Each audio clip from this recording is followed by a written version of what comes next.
Hello, everyone, and welcome back to The Other Castle. The Other Castle. I'm Andrea. And my name is Tom. Here on The Other Castle, we do the plot, lore, and more behind all your favorite games. Which means we're going to take you through the production of the game and then all the way through the game itself. It's really cool. If you want to check out more, you can check out our website, theothercastlepodcast.com. That's theothercastlepodcast.com.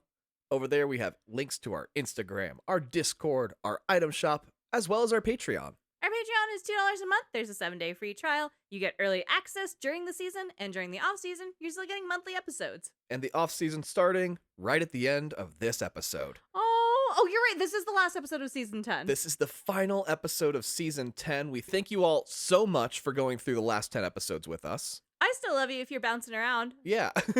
I'm not tripping if it's not chronological. I get it. Yeah, definitely. These are some long ones, aren't they? It's been fun, but I'm super excited to get through this. We did the first Uncharted a couple years ago. Yeah, a couple seasons ago. Years, I think. Probably at least a year ago. At least a year. But Uncharted 2 launched on PS3 in October of 2009 from Naughty Dog. This game takes place 2 years after 2007's Uncharted Drake's Fortune. Oh, so real time. Yeah, basically, which I appreciate because you're like, as the gamer, I also waited. Yeah. So I aged that much too. It's appropriate that we're all caught up here. The core team on this was returning writer Amy Hennig and the ascending Neil Druckmann. The team was kind of on edge going into this because with the first one, with the idea that maybe Uncharted is an anthology series with different protagonists, they were like, we don't really know what we're going to do. Okay. But performer Nolan North did such a great job with protagonist Nathan Drake that the Uncharted series became his. Once the first Uncharted launched and people loved it, Naughty Dog quickly got to work on the sequel. Naturally, they brought back the core cast with BAFTA award-winning actor Nolan North leading the charge. Not BAFTA at the time. No, he didn't get a BAFTA until after 4, and it was kind of like a, damn, we missed you on the first 4 installments of this, and you're really good. So here's a We Love You award, which is still fucking sick as shit. Emily Rose also came back as Elena, Richard McGonagall came back as Sully, and for the new cast, we had Graham McTavish, who was Dwalin in The Hobbit, Claudia Black, and Steve Valentine. And all the performers did mocap for their roles. Wow, still just hearing that they were doing mocap back then still sounds so early. In 2009. Yeah. Which, it just follows the path of the first one from 2007. The team's production cycle was about 22 months, which is a fucking sprint compared to games today, and is making me lose my mind. I can't believe that they were just still banging them out in just a couple years back then. Like nobody's business. The sprint paid off, though, because people loved this title. It got nearly perfect reviews across the board and was declared the second best-selling PS3 game of all time by UK PlayStation Magazine. Wow. So second best, though. That's really good. Yeah. The title sold so well, Uncharted 2 ended up surviving the apocalypse and showing up as an Easter egg in the Last of Us universe. Speaking of which, that is the title that is number 1, right? The Last of Us? Yeah, of course. Naturally, which it makes sense that it's like, yeah, we have to nod to number 2, especially if it's from our own house. And number 2 was the second best. Absolutely. Love that. The acclaim continued with over 300 industry awards, with over 200 of those awards being Game of the Year awards. Wow. So people loved this one. They really fucking did. They were like, holy shit, the first one was great. And then this one hit and they went, oh my God, is this what gaming is now? And I get it too, because like this shit is really fun. So without further ado, let's get this party started. This is Uncharted 2 Among Thieves. The game opens with a quote. I did not tell half of for what I saw, for I knew I would not be believed. Marco Polo, on his deathbed in 1324. What a weird final words to go out with. I feel like my final words are going to be like, ah! You know? I feel like the most common is, oh shit! Wait, was I not supposed to? The game opens on a flickering light and pans down to an abandoned passenger train car.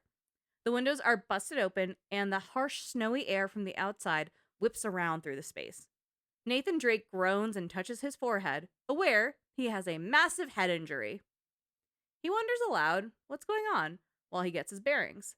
He's sitting in a seat in a train car and winces as he puts his hands over his stomach. He realizes he's bleeding pretty profusely from his abdomen. Oh, shit. Looking down at his hands, he realizes they're covered in his blood. And it's a lot of his blood. Oh, no.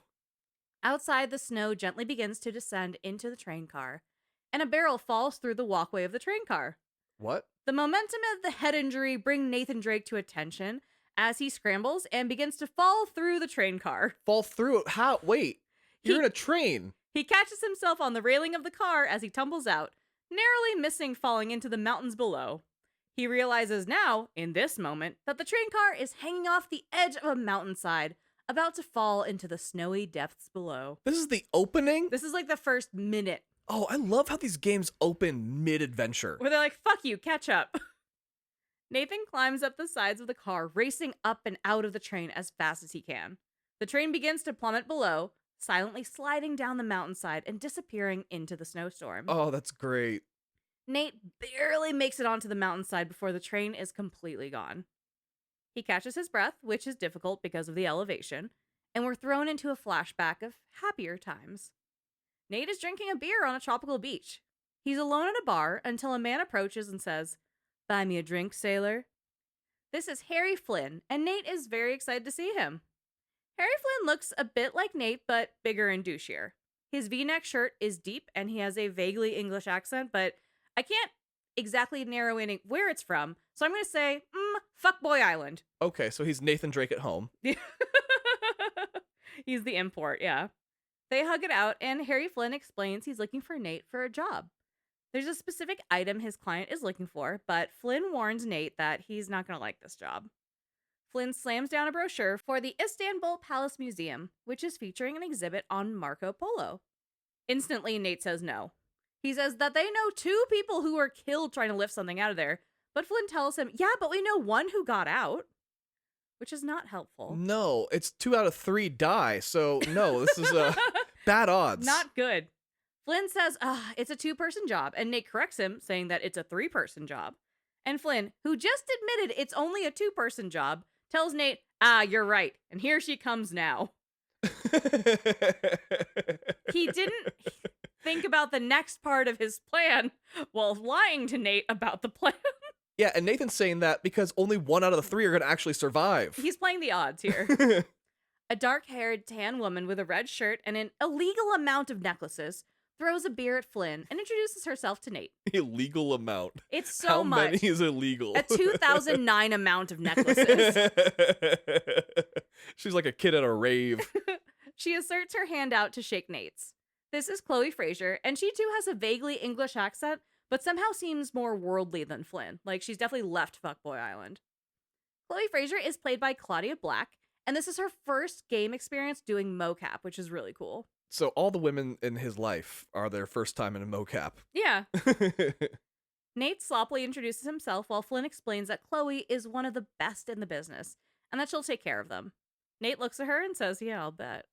She's really hot, by the way. Flynn goes through the plan, saying they'll sneak into the sewers, get into the museum, and then he literally says, "Bob's your uncle," to wrap up the plan. A phrase I still may never understand. I think it's very British. It is. It's so British, I can't wrap my hand around it, but they're like, I'm going to name a family member, and that just concludes a thought. Happens to be Bob. Flynn then explains that they're there to steal a Mongolian oil lamp. Nate is unimpressed at all this work for a simple oil lamp, saying the lamp's probably worthless. I don't get it. Chloe says she and Flynn don't get it either, but that's why they track Nate down. Nate uses short, simple language to tell Chloe and Flynn that they're working for a fucking nutcase. Flynn taps on his beer bottle and says, but there's more. And these kind of lines are rarely reserved for good guys, but we'll get there later. So hold on, you're mentioning lines. Did this have a script? This did have a loose script, yes. Okay, because the first game did not have a script. So Tom's still mad at me. Because for the first game, when we did this episode, I said, hey, how long do you think the script was for the first Uncharted? And he's like, all right, it's like, what, a 10, 12-hour campaign. So if you go 100%, maybe 15. There's NPCs, there's a lot of characters. 10,000 pages? No, I said 250. And I said, fuck you. There is no script. It was all improvised. Eat farts. And Tom has never recovered. No, that's why I have to ask. Did this one have a script? This one did have a script. It had Neil Druckmann. Of course it had a fucking script. Yeah, someone actually wrote this down. But there was a lot of room for improv on set. Okay, good. So they still got to like sit in their characters, have fun with it, but yes, they did have lines that they wrote down for this game. Well, it's just they had a lot of new actors join this time, so I was concerned. I was like, okay, are they as good with the improv as the other group was? Oh, the new actors are fantastic, but it would be very funny if they just threw them in there like, you fucking figure out. Like, oh, damn.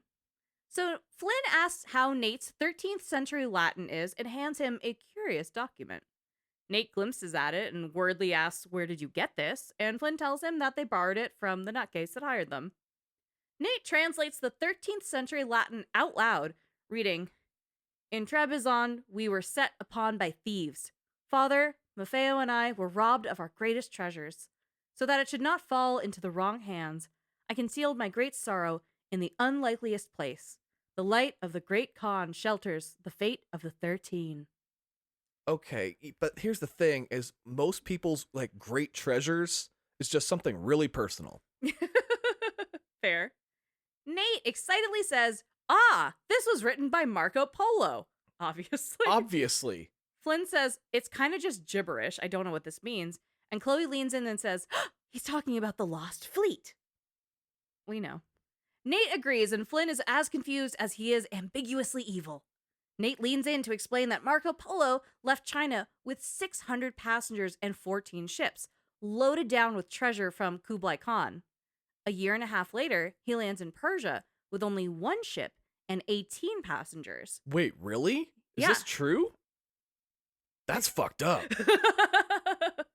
Marco Polo had recorded every detail of his journey, except he never told what happened to all those ships and all those passengers. Wait, is this why the swimming game is like a searching game? Because he lost fucking everybody? It definitely explains horse polo, right? Oh my god, that is devastating to think of. Like, this is a kid's game. Yeah. A lot of people died. Well, isn't Ring Around the Rosie about some horrific shit too? Holy shit, is it? Tom.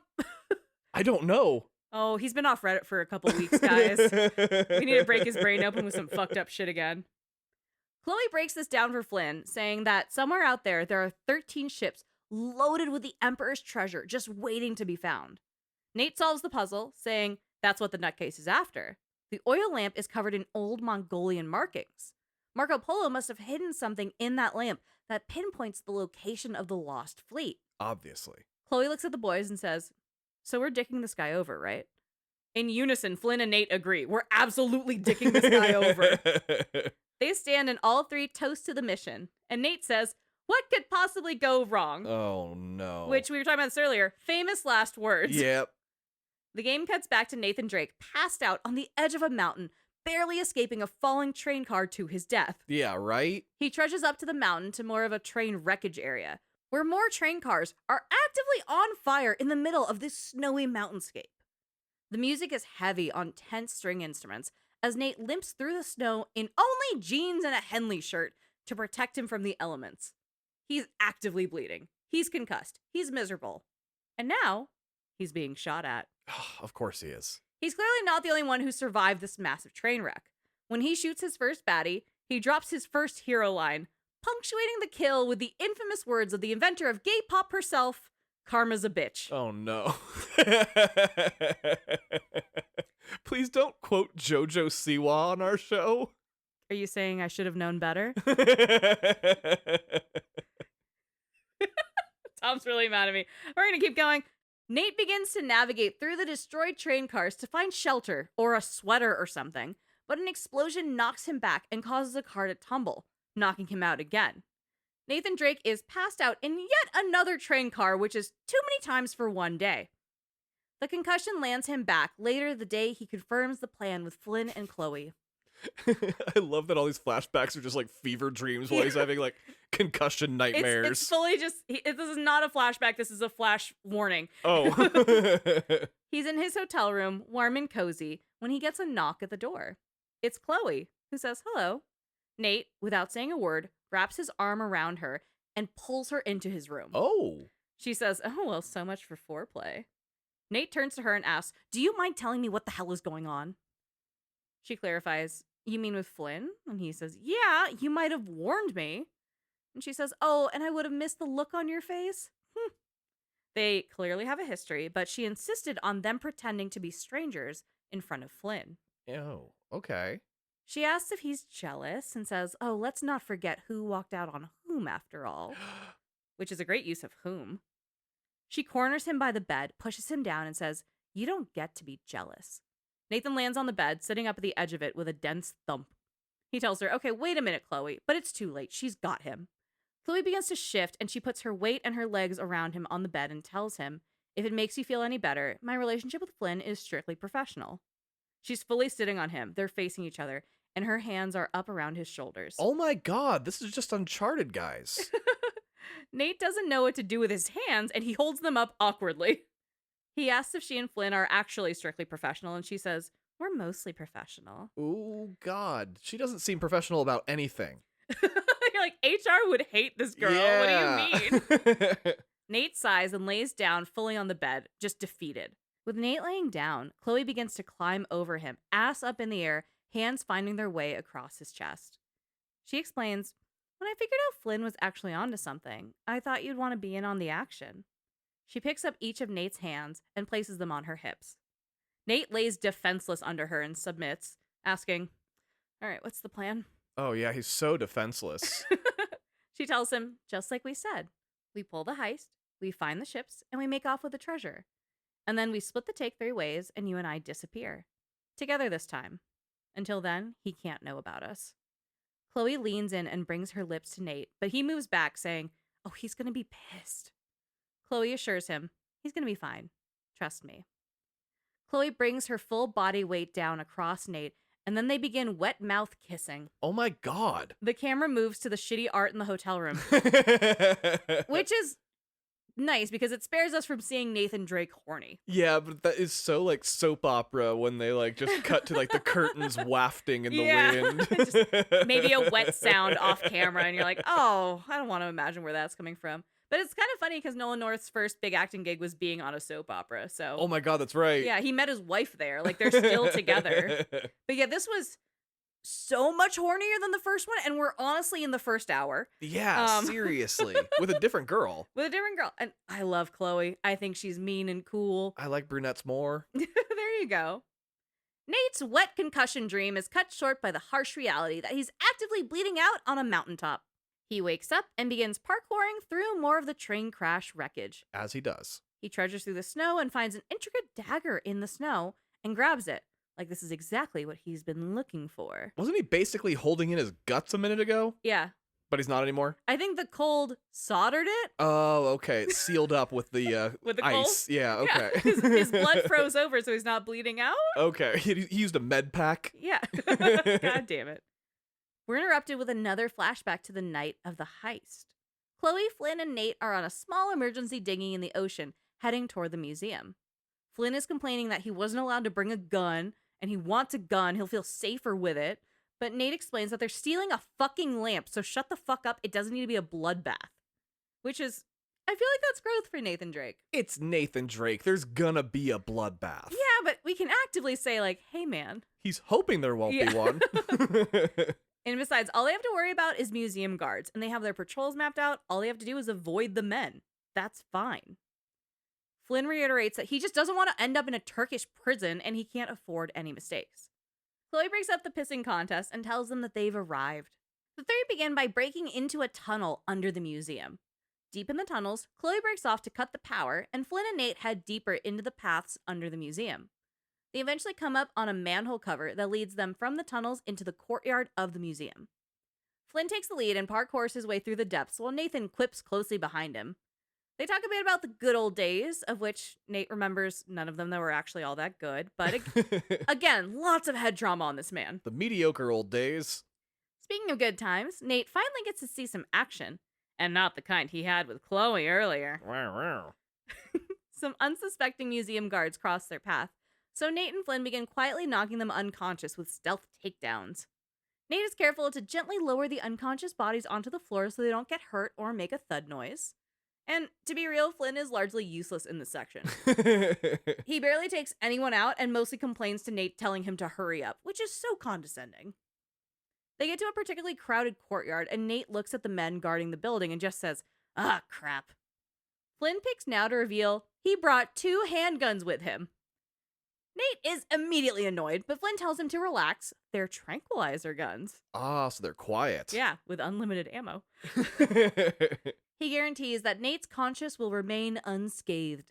And this does actually put Nate at ease, and he takes one of the trank guns. Did he go to therapy in between the first and second game? It was 2 years. He might have at least maybe he got a better help thing going on or something. Because he seems totally overkilling by now. Yeah, he's like, we just don't have to murder someone who's at their night job at the museum, my guy. Okay, fair. The boys make it to the roof of the museum hall where the Mongolian oil lamp lives. Nate rappels down first, getting his bearings, and Flynn appears shortly after. They quickly find the oil lamp, take it out of the display, and Nate holds it in his hands. Flynn asks, how do they know if it's the right one, the real one? And Nate tells him, only one way to find out.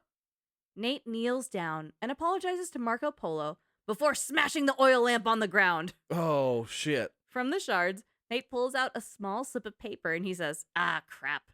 There's nothing on it, and he's disappointed. He hands it to Flynn to inspect and then remembers the original text, the light of the Great Khan.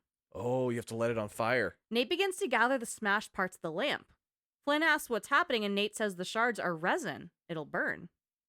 He lights the resin, and it blossoms into a burst of blue flames. Oh, that's cool. Nate holds the slip of paper over the flame, and it reveals a secret map. The map is accompanied by a passage saying, our ships are driven by a great flood tide into the wilds of Java. Nate figures, oh, that's off the west coast of Borneo. Of course it is. And Flynn goes, oh, great, that narrows it down a bit. Who is being so fucking real right now. The map has a drawing of a mountain on it, so Nate figures, well, that's the marker. If they find the mountain, they'll find the ships. Easy enough. He gets back into the map, reading the inscription, which says, as if the ocean itself sought to throw off the terrible cargo we carried from Shambhala, the curse of the Chintamani. Flynn looks around, worried that they've been here too long, but curious about the ancient texts. He asks if it means anything, and Nate explains Marco Polo found Shambhala, Shangri-La. Now, a novel from the 1930s called Lost Horizons describes a mysterious place called Shangri-La deep in the mountains of Tibet. It's a beautiful, lush valley with mysterious properties, but I can't get into them because that would be foreshadowing.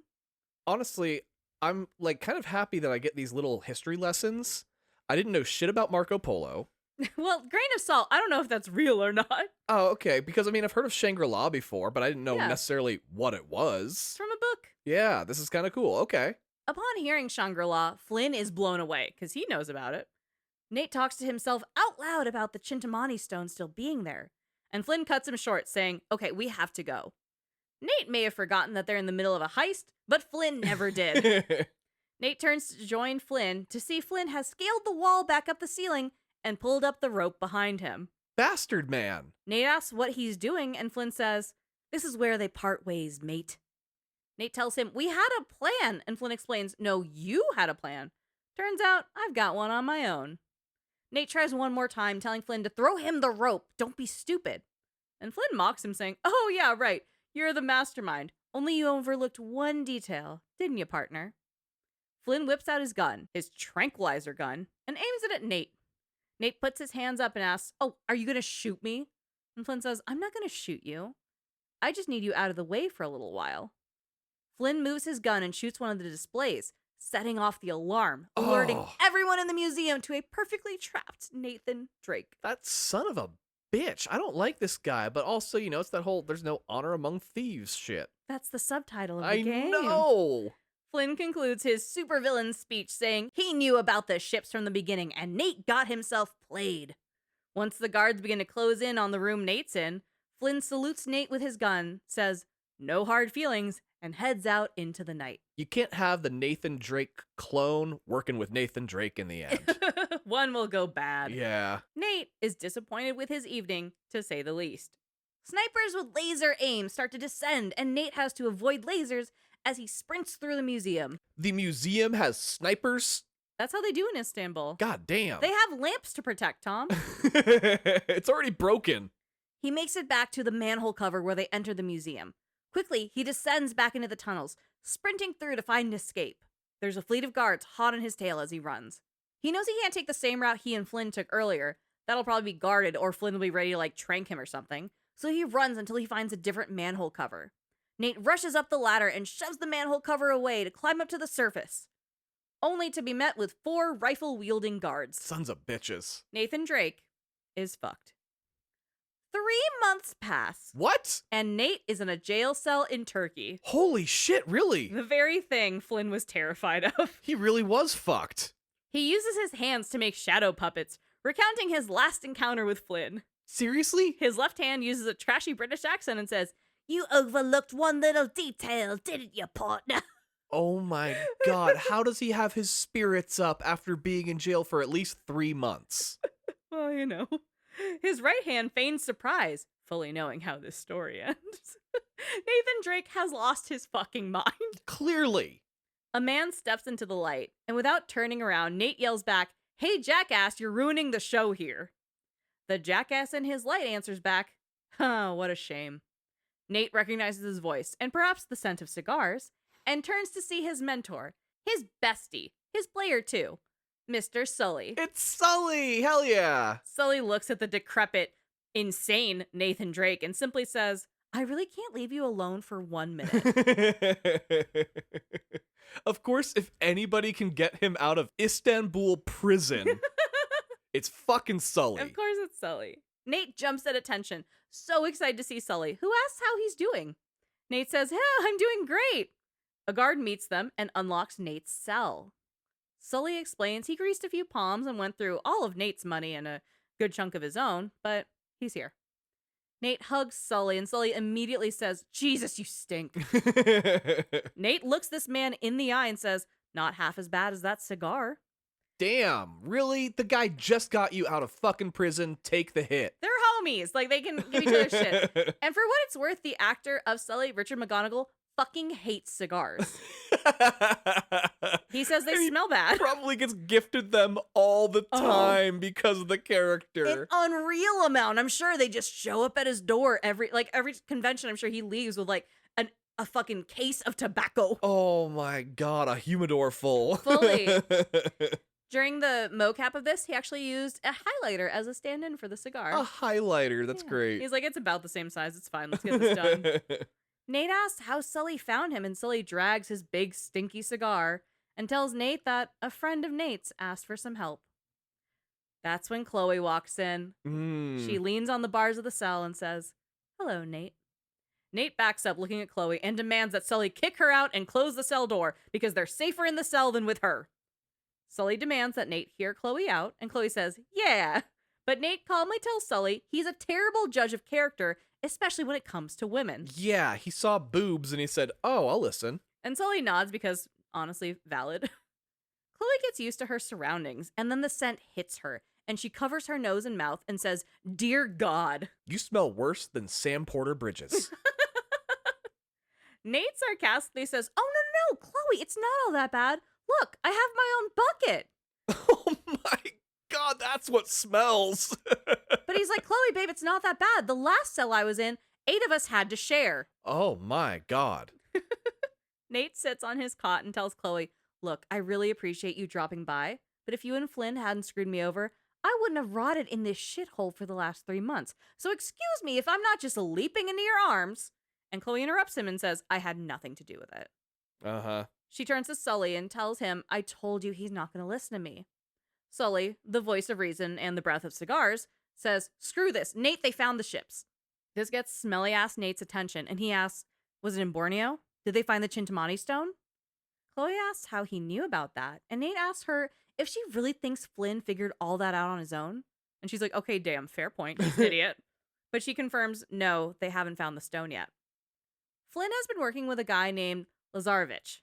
He's the nutcase investor who sent them out to get the oil lamp. Ah, the crazy person. Nate does mental math and says, well, if they haven't found the stone, there's still time.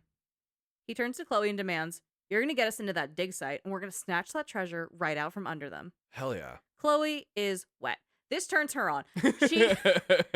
She loves seeing this horrible, smelly fuckboy excited about stealing things. And she confirms they'll never see it coming. She just loves seeing him get excited about something. Yeah. Nate heads towards the door of his cell, saying, "Payback's a bitch." And that is one of Nolan North's favorite lines. Really? Yeah, it's so, basic action hero, but he loved it. And he said the first time he did it, he got goosebumps, which you gotta love when you're so into it and you're like, I am gonna swing my dick. Let's fucking go. Really? Neil Druckmann's like revenge good? The guy who made The Last of Us 2? No way. Far, far from the smelly bucket cell, and presumably after a very long, hot shame shower, Nate gets Sully and Chloe caught up on the Chintamani stone. That better have been like an hour and a half long shower of Oh. just scrubbing. You need to get rid of, like, you go through 2 loofahs in that shower. He lost 5 pounds just from dirt. Just dirt. The Chintamani stone is a sacred object referred to as the wish-fulfilling jewel, kind of like a Buddhist holy grail. It's a massive sapphire, larger around than the reach of a man's arms. Holy shit. Sully realizes it's got to be worth hundreds of millions of dollars. And those dollars could be mine. I love dollars. Chloe says she knows Lazarevich paid top dollar for all of Marco Polo's journals because that nutcase had been following the stone for years. Sully laughs and says, well, if he trusted Flynn to find it, it's no wonder he's had zero luck. Nate says he needs those files, and Chloe tells him to slow down because Lazarevich keeps all those files in his personal tent in the middle of his team's encampment. And it's not just any encampment, it's more of an armed compound with a personal army. What the fuck? How do you get a personal army? Money. Okay. You steal things like a sapphire worth hundreds of millions of dollars. Yeah, why do you need the sapphire if you've got hundreds of $1 million? Oh, that's just rich people It's shit. a snowball effect. You have to Yep. get more hundreds of millions of dollars. Nate figures that this better be an inside job from someone who the team knows and trusts. AKA you, bitch. Chloe, you're doing this for us. Yeah. Chloe rolls her eyes and Nate settles for her creating a diversion while he steals the files. He tells her he just needs 5 minutes in that tent. And Chloe says, really? 5 minutes?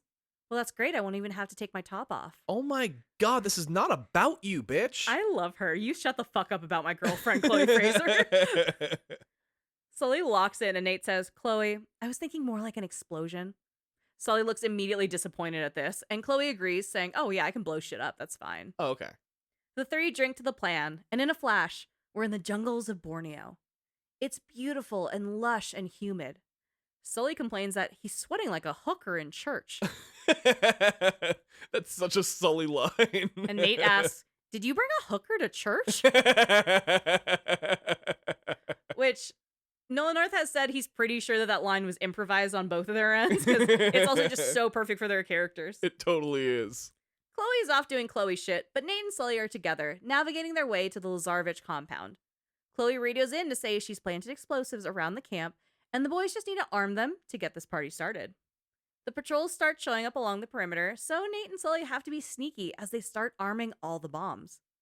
Nate is careful to warn Sully not to hit the detonator button, for obvious reasons. Yeah, and you need to tell him that. You do need to manually tell him that. that. They continue deeper into camp, and there are areas of the jungle Sully is simply not interested in traversing, and will make Nate carve out paths for him along the way.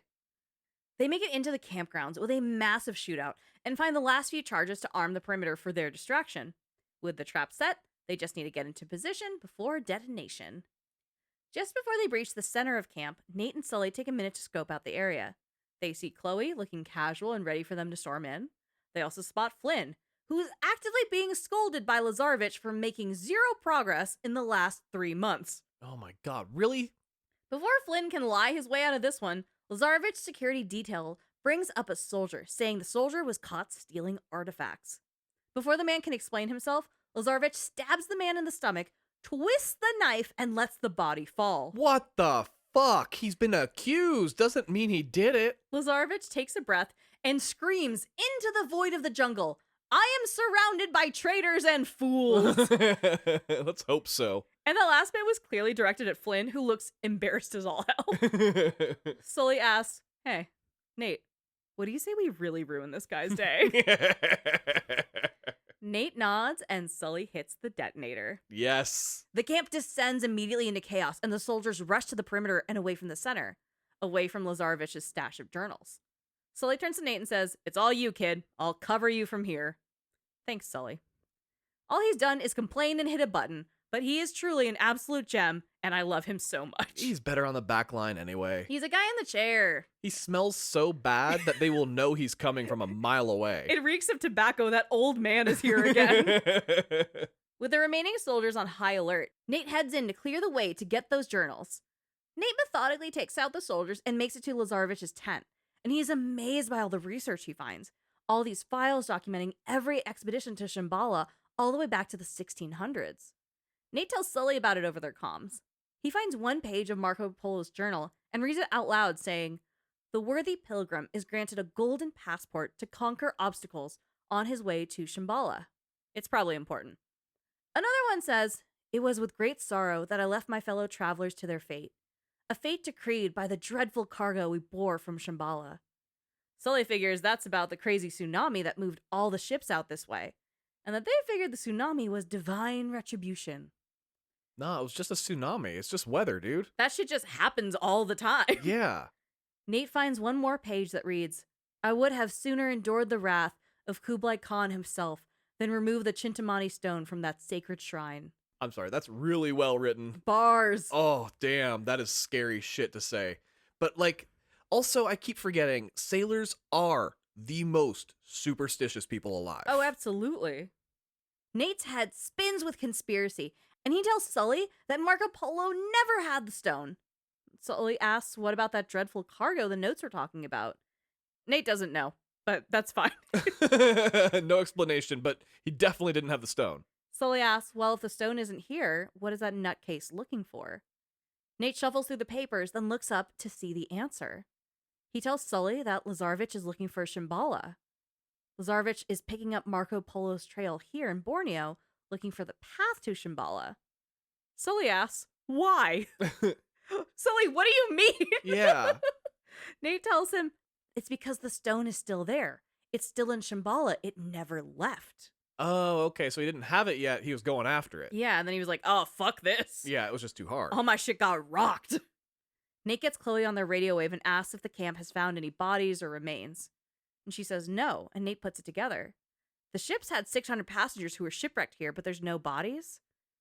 Sully asks, well, where did they go? And Nate says, there's a tsunami. That's why they landed here. Where do you go when a tsunami hits? And Sully answers, higher ground. Nate moves back to the map, looking up at the mountaintop. That's the answer. Like a Jedi. Oh, for higher ground? Yep. Nate says, we head to that mountain. What do you bet we find Marco's pals? Nate starts shuffling through more papers, shoving them in his pockets. Chloe agrees to meet back up with the boys, and Sully gives Nate a heads up that there's soldiers heading back on in. This second wave of soldiers sees the bodies of the first wave and are on extra high alert. Thankfully, this camp is very well stocked, so Nate steals their ammo and kills the soldiers with their own hand grenades. There he goes. He's killing again. Yeah, almost immediately he's like, fuck the trank guns. Yeah. I've been in prison for 3 months. For 3 whole months. I had a bucket. I'm here for blood. Murder machine. Nate decimates Lazarevich's personal army and meets back up with Sully, and they find Chloe at the base of the mountain path. They find a temple entrance with carved stones that must be thousands of years old. As they enter deeper, they find the bodies. The bodies all have black teeth, and they're surrounded by the same resin from the oil lamp. Nate gets a stick with the resin and uses the blue flame to guide their path. The walls are covered in blood, which for some reason scares absolutely no one. This is just totally normal to them. I've had nosebleeds in my sleep, and I've woken up with like blood on my pillow and been like, oh, I am dying. No, you just forgot to use your humidifier, and it's fucking dry as shit up here. Blood is supposed to stay on the inside. Yeah, it's not supposed to be outside. You have to keep it in the bag. Or painted on the fucking walls. Yeah, and not for art. Nate leads the charge, saying, let's follow the bloodstains. We'll see if they lead anywhere. What in the dead space fuck do you mean I'm gonna follow the blood? At least have somebody walk in front of you, Nathan. Nah, he's like, this is perfectly normal. Let's do this. The deeper in they go, the more bodies they find. Nate says it looks like they actually killed each other. And Sully says, oh, no, you're just getting spooked. You're letting it get in your head. There's blood everywhere, Sully. Hundreds of dead bodies. Nate finds one skeleton with his bones wrapped all the way around a box. As he pulls the box out of those cold, dead arms, Nate jolts, screaming. Chloe and Sully scream, and Nate starts laughing his happy little ass off, being like, you guys think ghosts are real? Motherfucker, there are literally hundreds of dead bodies surrounding you. Zero respect. And they died for a reason. You're not smarter than every single one of them. But Nate Drake thinks he is. Oh my God. That's And the then issue. you fuck around with the people that are with you. What if they're not as smart as the people that are dead around you? Oh, I 100% feel that Sully and Chloe are smarter than Nathan Drake. Exactly What do you the mean? point. That's what I'm saying. It's like Nathan himself is not that fucking smart. He's just fucking around. Oh, God. The box contains a porba, a ritual item from Tibet used to destroy obstacles, which Sully calls ugly. It kind of looks like a dagger. It's really beautiful. It's not for the aesthetic. And also, it is pretty. Fuck you, Sully. Oh my God. Nate thinks that this may be the item that Marco Polo was talking about in his journal. The worthy pilgrim is granted a golden passport to conquer obstacles on his way to Shambhala. Inside the box, there was also a map with the inscription, "Between Greater India and the province of Tibet lies a field of exquisitely finished temples, hundreds of gilded spires stretching as far as the eye can see." And based on just that description, Sully says, "I know where that is.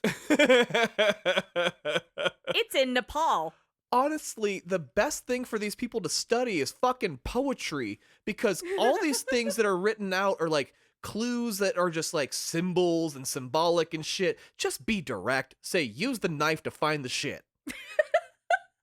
You have no eye for pageantry. You will live your beige life forever. While the poets like me and Nathan Drake will survive. Hey, I studied poetry. That's why I understand what's happening. I'm just surprised these guys do too. You're just fucking over it. Nate reads on, saying, "In all these many temples, only one conceals the secret path to Shambhala, and that path shall only be revealed to the pilgrim who bears the golden passport." Sully congratulates Nate on solving the puzzle. Chloe is eager to get the fuck out of the tomb, so she says, "Hey, guys, you got what you needed. Let's get out of here." Yeah, you didn't have to solve the puzzle here. We could have done this with the light of the sun. On the way out, Sully says goodbye to the skeleton. The trio head back through the temple, and Chloe offers to run up ahead to make sure the coast is clear. Just as Sully and Nate get to the front, Chloe runs to them, guns drawn, saying, "It's Drake! They're in here!" Oh, what? She holds them at gunpoint while Flynn and his squad run in. Sully leans to Nate and says, "You really know how to pick 'em." Flynn looks at Nate and says, "I should have known it was you." And then he calls Sully a tired old sack of shit. Like, he's just bad for the sake of being bad sometimes. I hate Flynn. But also kind of a read. Yes. You can be mean while being correct. Nate talks some shit about how Flynn is useless. And Flynn says, "Yeah, but I did find the ships, didn't I?" And Nate tells Flynn, "You couldn't find your own ass with both hands and a map." And you didn't find it. No, somebody else found it and you followed them. Exactly. Chloe pulls the map off of Nate and hands it to Flynn. Flynn orders Nate and Sully be taken to Lazarevich while he heads down into the temple Nate and Sully just came out of. Chloe accompanies 2 armed guards to take Nate and Sully to Lazarevich. Once they're deeper in the forest and out of earshot of Flynn, Chloe knocks out one of the guards while Sully disarms the other. It's about damn time you showed your allegiance. Chloe shoots both because dead men tell no tales. Damn right. In the scuffle, Chloe gets scraped by a bullet, but she says, "Oh no, that's actually fine. It'll make the scuffle more believable." Like, she's so fucking cool, she's not even mad she caught a stray. Hell yeah. She makes sure that Nate has the golden passport artifact, the dagger, and she says she's trying to buy them some time. Nate says, "Chloe, you have to come with us," but she says, "No." She kisses him, and she says, "Just meet me in Nepal." She turns and tells them to run. As the boys start sprinting off into the jungle, Sully tells Nate, "Oh, I like her." Which, girl, same. Out in Nepal, Nate gets in contact with Chloe. She's out there with Lazarevich's team, and the whole city is in chaos here. Oh. Chloe explains that the city's been on the brink of a war for a while, and Lazarevich simply put some gasoline on the fire to cover themselves. What is there to war about in Nepal? Mount Everest? Yeah, That's about it. yaks. I guess. The right to control it. They're not having a good time. Okay. So Lazarevich has taken advantage of the war here so they can ravage the city looking for the right temple. As Nate drives through the city, it is actively on fire. There's militia soldiers running with rifles, and the whole place is a mess. Chloe is so ready to be done with these Lazarevich clowns and agrees to meet Nate in the old market. As Nate heads that way, he's tailed by a massive militia tanker that knocks him clean out of his own car. Oh. Now on the streets of a war-torn Nepal, Nate gets up, shakes off the concussion, and starts running through the city to meet up with Chloe. He shakes off a lot of concussions. Yeah, it's probably not good for him. He is scrambled eggs in there. Yeah, and this is also why he shouldn't trust his own judgment. Concussions. The tanker unfortunately catches up with Nate, as do the mercenaries, but he's quickly saved by Chloe, who says, it seems like I'm always saving your ass. You are. And he tells her, well, this is an ass worth saving. Oh my god. I don't like him flirting. I'm going to say that. I like him being a boy. I like him being silly. I like him being a pal. Don't like him as a sexual object. No. It feels, because he's so sweet. You know, he's so wholesome, and you're like, oh, right, you fuck? Oh, God. You've seen it already. I guess you saw, like, the wallpaper, but... There's something that feels a little innocent about Nathan Drake. So when he's, like, charming to get someone turned on, I'm like, oh, right. You're weaponizing this in a way that I thought you'd be a silly boy. He picks Chloe up, and she wraps her legs around him and asks, is that an ancient Tibetan ritual dagger in your pocket? And Nate says, well, maybe I'm just happy to see you. Oh my god. See, I do like Nathan Drake a lot, but Jesus Christ. But he doesn't know how to flirt without it being cheesy as fuck. But he is the king of Fuckboy Island. They look at the dagger a bit more, and Nate identifies a marking on it that should match the temple they're looking for. Issue is, this area of Nepal, there's hundreds of temples. Chloe tells Nate that there's a hotel nearby, and he simply tells her, now is not the time, Chloe. Oh my god. Chloe blows this off because she wants to go there for a vantage point. Get high up, survey the city, check out all the temples at the top, and figure out where to go. And he's like, oh. Yeah, this isn't about fucking, Yeah. sorry. But it kind of breaks his heart that he's like, well, that's not about fucking. Well, on the way, more mercenaries show up, and Chloe is at least useful as a partnered NPC, unlike Flynn. They clear out an area, and Nate has to boost Chloe up to a ladder to move on.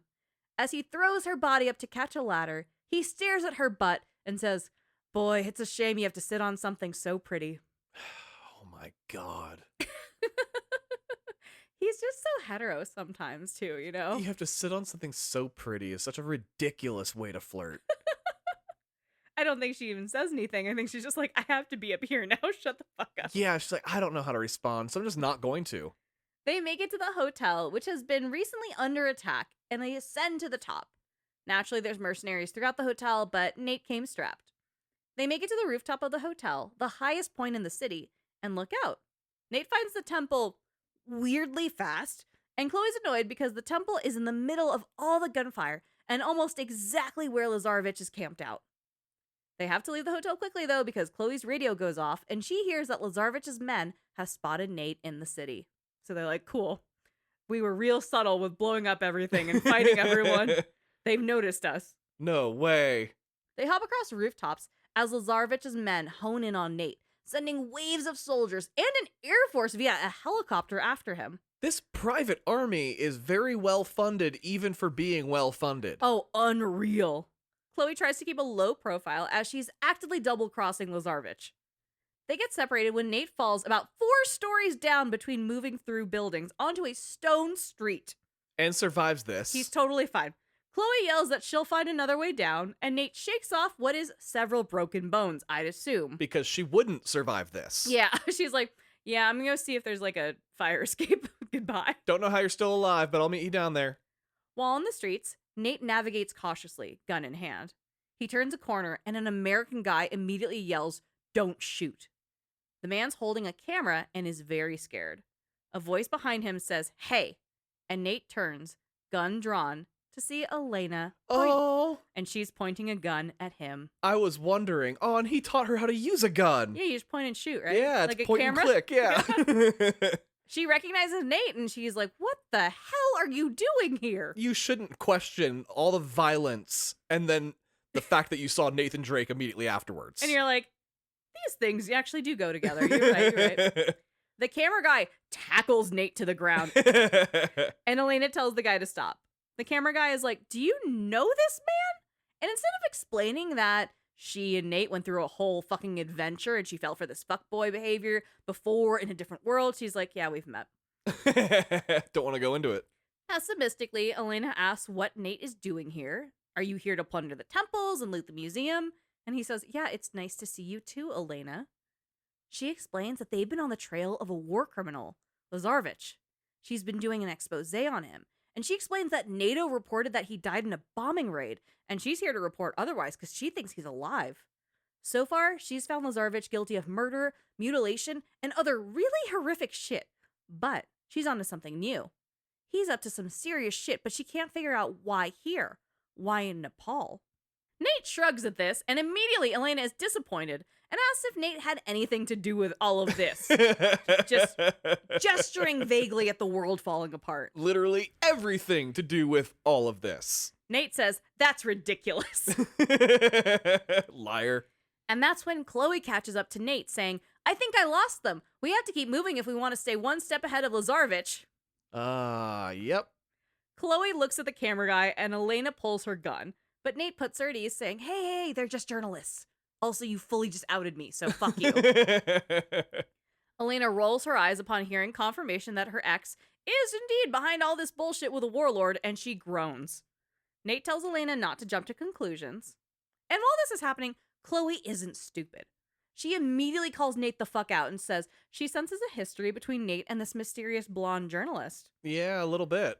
Elena steps to Chloe and shakes her hand, introducing herself as Elena Fisher. I was last year's model. Oh, wow. That is on some bad bitch shit. Oh, shit. So things did not work well with Elena.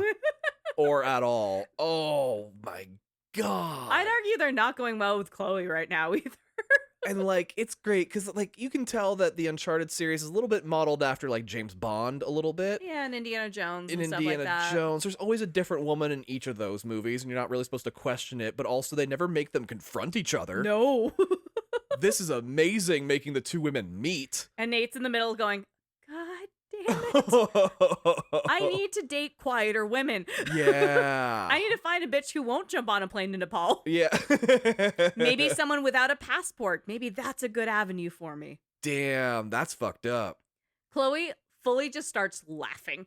And Nate pulls Chloe aside to say, oh, I'm so glad you find this so funny.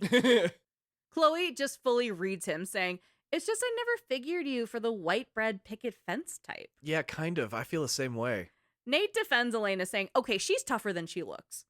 Chloe, too, is tougher than she looks, and boops Nate's nose, saying, oh, she broke your heart. Ripped it in two. Nate crashes out. He can't even fucking lie. He goes, yeah, well, maybe I broke hers. Nah, you didn't. She seems fine right now seeing you. She's chilling. She is not unraveling the way you are. Chloe says, oh, yeah, Casanova. And she rolls her eyes and then gets her shit together and says, okay, we need to get moving. Nate tells Chloe that Elena and the camera guy are coming with them. Nate and Chloe fight for a bit, Chloe thinking that those two are going to slow them down, and Nate saying, well, we can't leave them here. Yeah, maybe the camera guy would slow you down. I don't know him yet, but... Is he actively filming? Like, is he trying to get a shot and is like, hold up, the light's really great? Nothing about Elena's going to slow you guys down. Elena also pipes in saying, hey, we don't need saving. So truly, Nate is the only one fighting for everyone to stay together. God, Nate, no, you don't have to, like, actively save somebody who's not asking to be saved. And is actually being like, motherfucker, I'm fine. I'm handling my own shit right now. But then a helicopter flies overhead, scoping the area, and the group unanimously decides that they're sticking together for safety. The group continue through the city with environmental puzzles to solve and soldiers to slaughter. Nate leads them all to the temple they've been looking for. At the feet of the temple, Elena says she knows it's not coincidence that they ended up here. Nate points out the symbol on the temple, saying it's the Chintamani stone, a massive raw sapphire worth millions. Elena confirms, okay, so you're competing with a psychopathic war criminal for a mythical gemstone. Yeah, you've been on that adventure with me before. The group takes refuge inside, and Elena says, you know what? It just doesn't add up, though. Lazarevich wouldn't be after the stone just for money. It's not worth it. I heard Tom's rant earlier in this episode. Exactly. Thank you, Elena. Chloe is uncomfy and drags Nate away from Elena and the camera guy.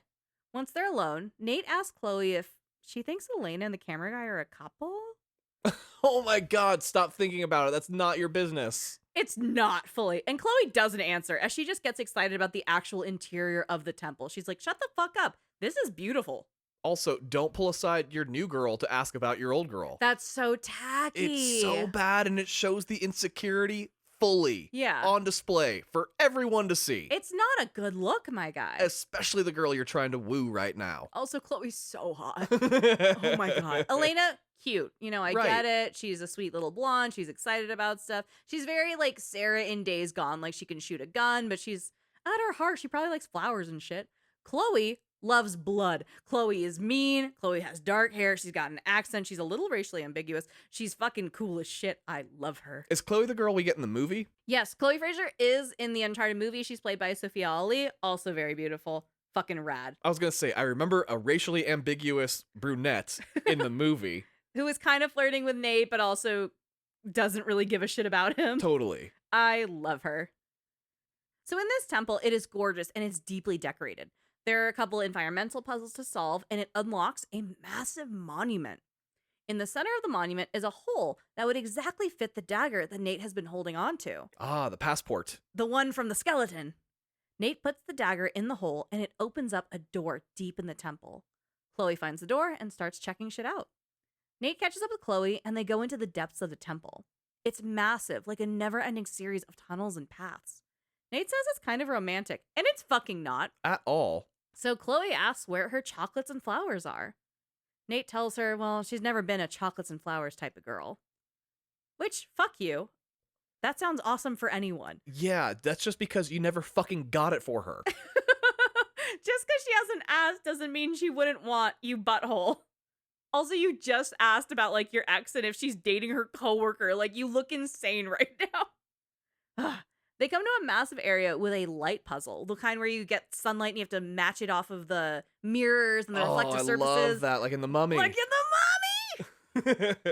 The puzzle opens up to another secret area that reveals an image of a mountain ridge. Nate says he recognizes the topological structure and he realizes it's the entrance to Shambhala. Oh, hell yeah. He looks at a couple squiggles and goes, that's the mountain I need to get to, Tom.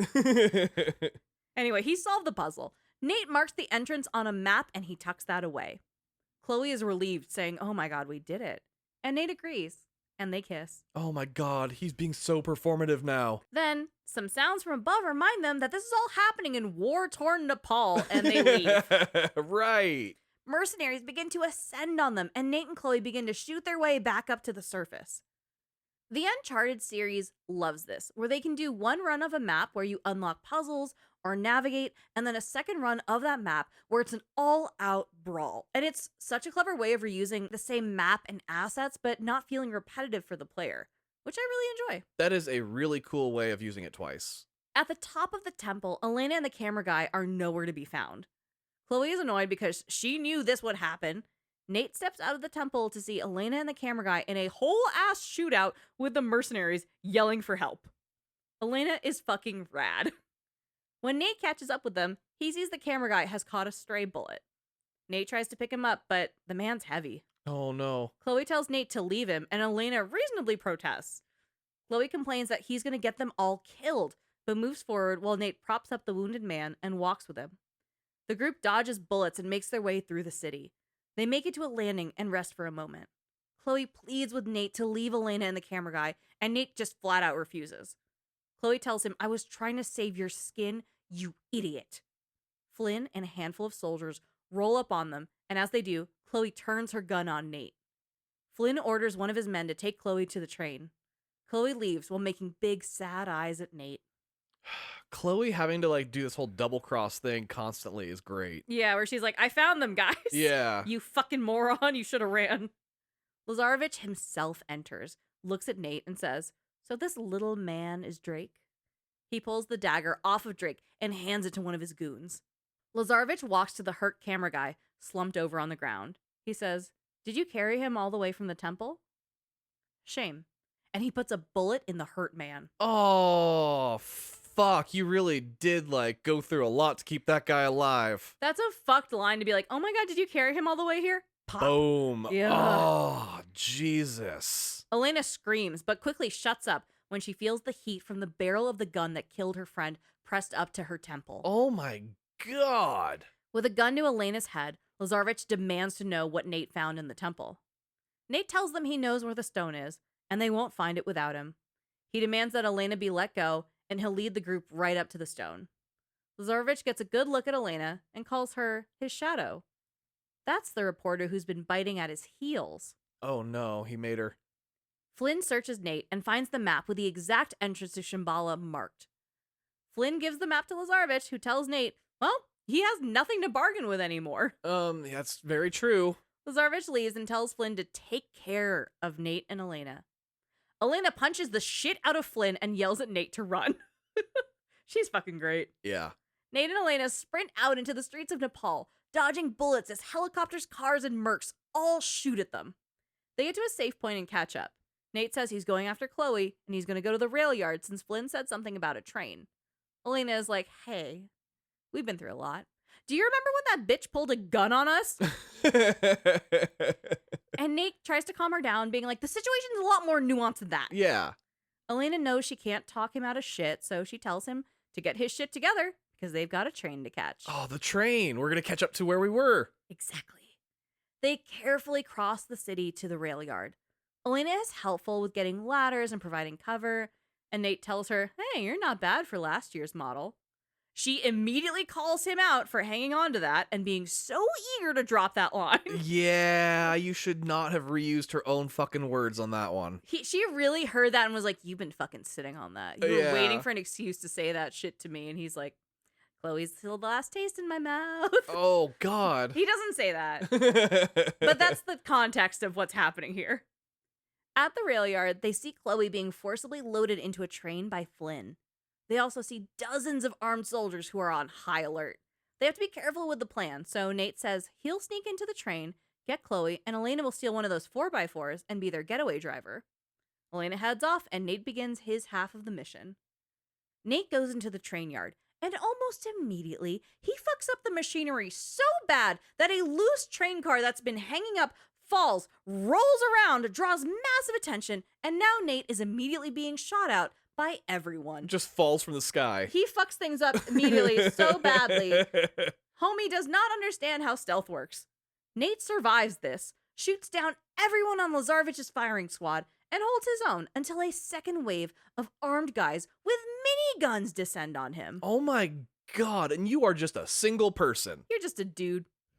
That's at least when Elena drives in, picks up Nate, and they get away from this round of bad guys. In this normal-ass car. It's a 4x4, like, it's one of the war 4x4s. Okay, but still, like, they're shooting machine guns at you and shit. They are indeed. He tells Elena to floor it. He's gonna jump on the train. Elena, the needlessly ride or die, does this, helping Nate jump from a car to a train to save this year's model. Nate figures out that Chloe is probably in the front car for plot reasons, so he parkours around the outside of the train, working his way to the passenger cars. This train is heavily armed, so as Nate gets closer, it becomes more of a shootout. The train rapidly speeds through the city and into the jungle. The backdrop becomes this beautiful, lush green world, and it's a testament to how beautiful the art in this game really is. And this world is also incredibly detailed. This train is around 30 cars long and makes for a very long battle. 30 cars. And we're going to ride this train for a while. Oh my goodness, yeah. This sequence was actually about 3 or 4 times its size and got cut down to this, and it's still a massive sequence in this game. Holy shit. In the making of Uncharted 2, sometimes the main cast would end up standing in for NPCs. Whenever Nolan North did this, he'd stand in as someone with a bit of a limp in their left leg so he could find himself in the final cut. Really? Yep, and his limping NPC is somewhere in this train sequence. Nate kills as many mercs as he can, but unfortunately, word gets up to the front of the train that Nate's on board, killing everyone. A helicopter is deployed and begins shooting at Nate, which is not fun for him. Helicopter versus train. Nathan Drake, our protagonist and explorer, very thoughtfully says, I gotta get off this thing. Yeah, you do. Sometimes the concussion brain is really clear where he's like, let me say out loud that this is not a good situation. I am bleeding from the brain. Lunatic. The helicopter versus train sequence ramps up the difficulty a lot and goes until he finds an RPG and rockets off a grenade at the helicopter. Fuck yeah. This confuses the helicopter, and the helicopter shoots down and detaches the back half of the train from the front. What? Nate is exposed and thinks he's fucked until the train enters a tunnel. He rejoices for the cover and gets back to blasting off mercs. The train gameplay continues in a chapter thoughtfully called Tunnel Vision. The tunnel breaks and shows that the train is now ascending up the mountain. We've moved from a full jungle biome to snow and harsh winds all around. The train snakes through the edges of the mountain, and the mercs get bigger and more well-equipped for fighting. And just as Nate reloads and gets ready to take down an armed asshole with a minigun, the helicopter finds them again. Oh, no. Through the other side? Yeah. Oh, shit. Nate looks out and says, "Aw, shit. Not you again." He wonders how he's going to take this asshole down. And then he finds a tank with a full machine gun turret. Oh, that's great. He sits inside the tank and shoots at the helicopter until it bursts into flames and crashes into the side of the mountain. Oh, that's so cool. As the wreckage tumbles into the snowy abyss, Nate yells out, "Enjoy the ride down, asshole." Oh my god, they're dead. Don't fucking, make fun of them on the way down. I'm sorry, what part of this has given you any semblance that Nate has respect for the dead? What do you mean? He has never had respect for a dead body, whether it's ancient or fresh. Yeah. Nate moves forward and keeps shooting, finding one big, beefy beef boy who had the dagger. Nate kills him, takes the dagger back, and says, "This is mine, jerkweed." Jerkweed.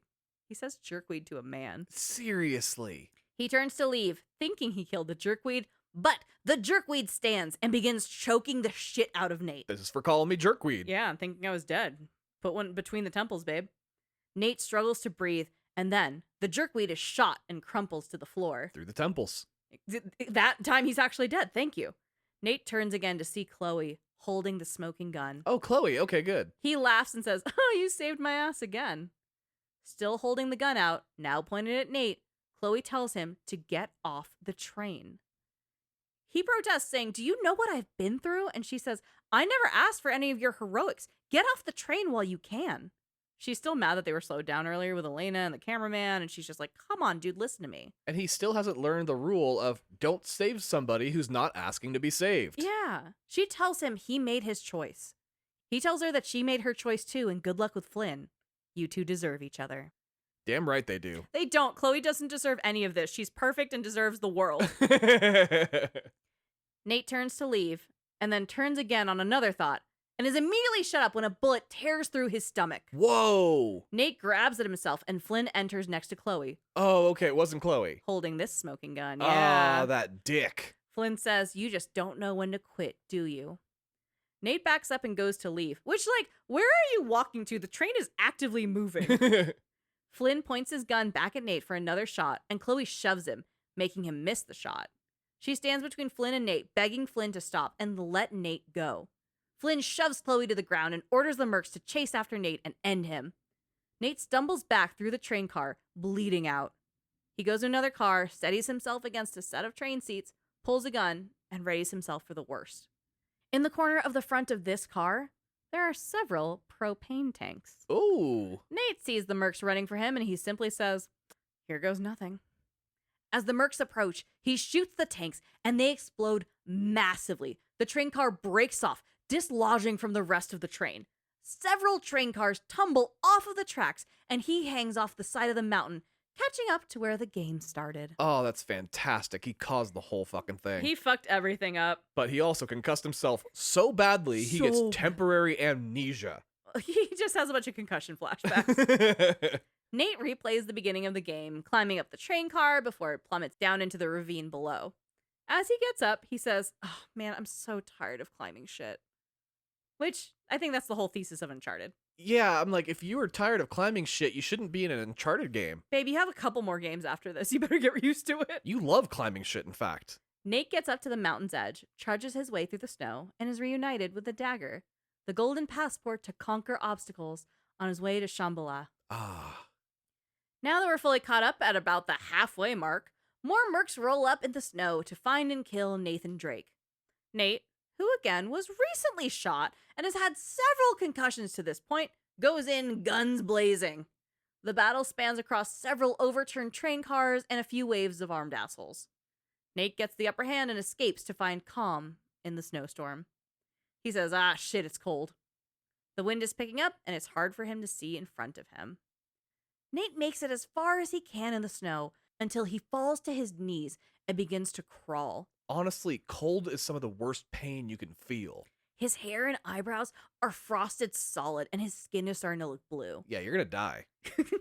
He completely falls and looks up to see the silhouette of a man ahead of him. How? The man has a wide hat, a walking stick, and is actually dressed for the cold, unlike this dum-dum. Fucking Mountie out here? The man walks to him, and Nate passes out entirely. Nate wakes up warm on woven bedding and is being stared at by a small Tibetan child. Oh, did a Sherpa find him? The man who found Nate speaks to the child in Tibetan, and Nate asks how he got here. This man does not speak English, but tries to gently tell Nate something, probably that he's safe. The man offers Nate tea, which he immediately chokes on.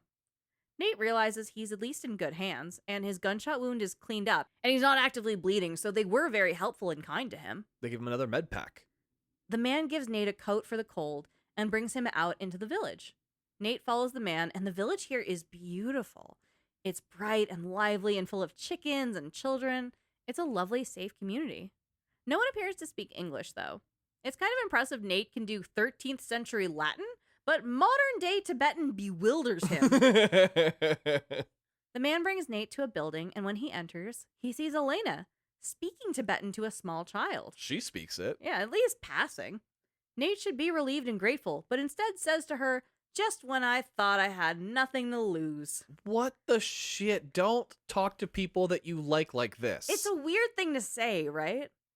Elena acts appropriately and runs to him, grateful that he's all right, even if he's being, concussed and weird. Scrambled eggs for brains. Yeah. She hugs him a little too close, and he winces in pain. I think she forgot that he was shot through the stomach. Elena explains that he's been here for a few days. She followed the tracks of the wreckage to find him and asks what happened with Chloe. Nate's asshole puckers up, and he says, "You were right about Chloe." No, he had to admit he was wrong to his ex. He never said those words. He just said, "You were right." He did not say he was wrong, just that she was right. That's so good.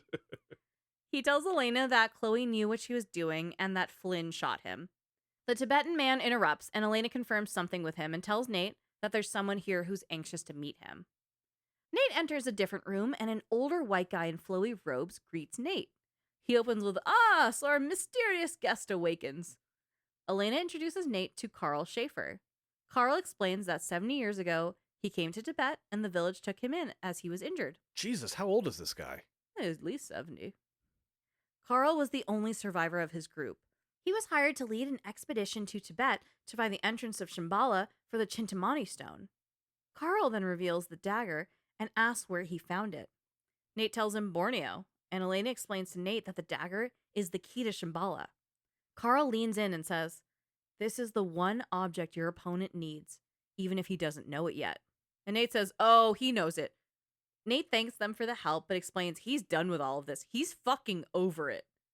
Carl teases him, asking, "Oh, did they beat you? Is the quest over?" Nate, who has been shot recently, says, "Yeah, man, it's over." I give up. Carl posits that maybe it's only the beginning. Nate turns to Elena and asks, "Where did you find this guy?" Nate turns to leave, and Carl yells at him that some of the most powerful people in the world only had a sliver of the Chintamani stone, and that having it wields the owner immense power, and they have to keep it out of Lazarevich's hands. Carl tasks Nate with going out to find his old expedition, saying it'll answer all of Nate's questions. He says Tenzin, the man that found Nate, will guide him. They all head out of the building, with Tenzin gesturing for Nate to come along. Nate turns to Elena and tells her, "I hope I live to regret this." She kisses his cheek and tells him to come back in one piece.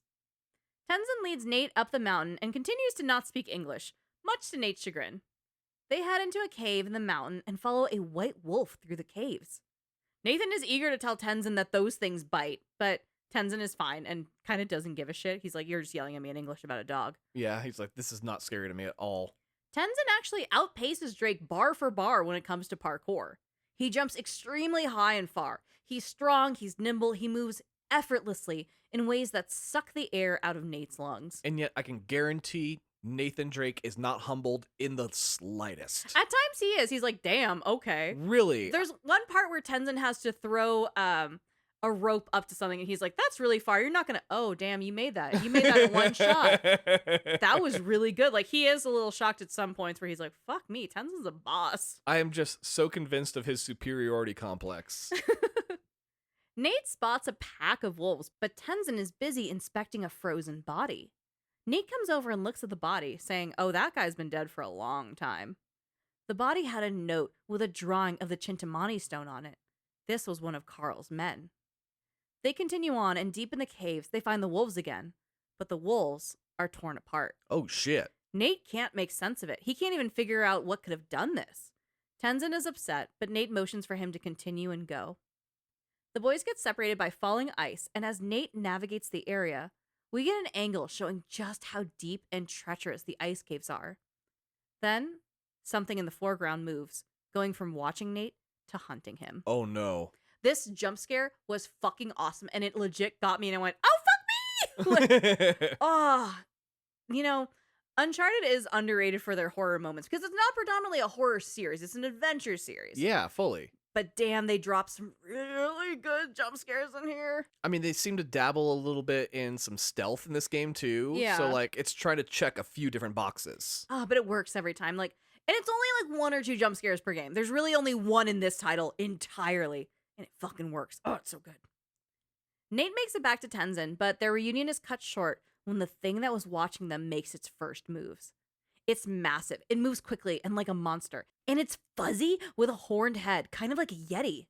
The Yeti monster picks up and knocks out Tenzin, absolutely mollywopping the shit out of him. Oh, right. There's like supernatural and weird shit in this fucking series. Yeah. I fully forgot. I keep thinking this is grounded in reality for some fucking reason. There were like zombies in the last one. Yeah, I forgot about them. Now he's fighting a Yeti. Holy shit, that's right. Okay, we're fighting Bigfoot. Let's go. Nate shoots at the Yeti to get his attention and then finds himself in a confined one-on-one boss battle with the Yeti monster. Why the fuck not? 0 to Yeti so fucking fast. That's the thing, though, is that's what the other game did, too. They kept it grounded in reality, and then just suddenly there's weird shit. And then they went, what if the road to El Dorado was paved with zombies? And this one says the abominable snowman is real. Harold is coming for us all. Let's fucking go.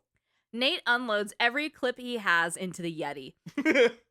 It's just silly to say, right? It really is ridiculous. Eventually, Tenzin comes to and jumps on the back of the Yeti monster, stabbing the shit out of it. Hell yeah, this guy's awesome. This is at least annoying enough to the Yeti monster for it to stop, and then it jumps 20 feet in the air, and then another 20, and is gone. Oh, it's the Hulk. Yeah, but fuzzy, because of the snow. And white.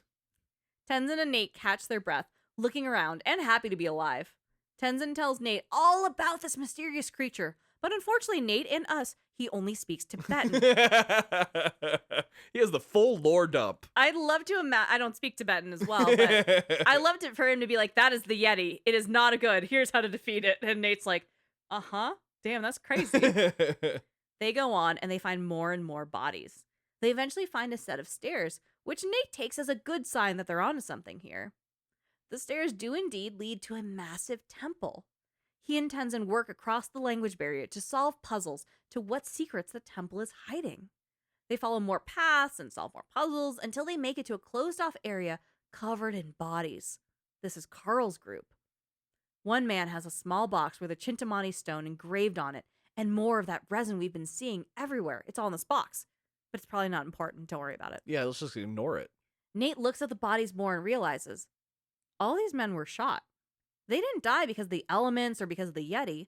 Someone pulled the trigger on every single one of these guys. This was a regular dude. Tenzin alerts Drake to a book he finds on the bodies. He gives Drake the book, and the book contains context. Nate looks at it and says, these guys, they were SS. Nazis. Nazis? Tenzin recognizes the word Nazi, and he is disgusted, reasonably. Oh my god, I didn't know we were doing Nazis again this season. Oh, there were Nazis in the first game, too. They were on a U-boat. Oh my god, so many Nazis. Hey, but it's a good thing. They're dead. They are dead. And the only one who walked away from all the dead Nazis was Carl. Carl killed all these men, and based on the book Drake's holding, it looks like it was the only way of stopping them. Yeah, they're Nazis, who cares? Carl was hired by the Nazis, took them out here, and killed every single one of them before they could reach the stone. Good job, Carl. Carl's down for the cause. I fucking love Carl. Nate and Tenzin try to puzzle solve their way out of all this, but all the movement attracts 2 more of the Yeti monsters. This is a long, massive firefight, and they manage to escape by activating an ancient elevator. The boys barely escape out and wind up on the opposite side of the mountain. Nate looks out and sees the village is on fire. Tenzin panics and runs off with Nate close on his heels. That's like his whole life. Yeah.